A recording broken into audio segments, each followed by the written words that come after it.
C'est le commissaire européen à la justice Didier Reynders qui a présenté aujourd'hui le rapport annuel sur le respect de l'état de droit au sein de l'Union européenne.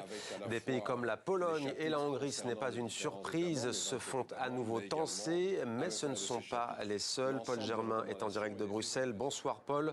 On peut dire que tous les pays doivent balayer devant leurs portes ? Tout juste, Mohamed. Vous savez, ce rapport, c'est un petit peu le bulletin de l'Union européenne en matière de respect des valeurs démocratiques. Chaque pays reçoit son bulletin et parmi les derniers de la classe, la Pologne qui a toujours des problèmes d'indépendance de la justice et la Hongrie qui a des problèmes de corruption à la tête de l'État. Mais ce qu'il y a de neuf, a insisté Didier Reynders, c'est que pour la première fois, l'Europe peut punir financièrement les pays qui ne respectent pas l'état de droit.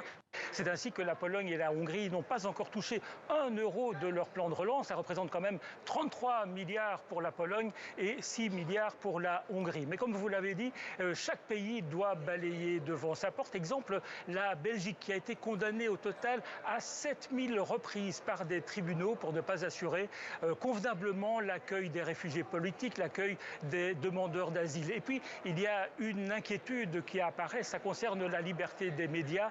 Les journalistes sont mis sur écoute dans de nombreux pays, comme en Grèce par exemple. Ils sont également de plus en plus souvent victimes de violences policières, comme en France. Mais ce qui ressort également de ce rapport, c'est que la moitié des citoyens européens estiment que la corruption est en hausse dans leur pays. Et évidemment, le scandale du Qatargate au sein même du Parlement européen n'arrange pas les choses. Paul Germain en direct de Bruxelles pour TV5 Monde. Merci beaucoup Paul pour toutes ces précisions donc sur ce rapport.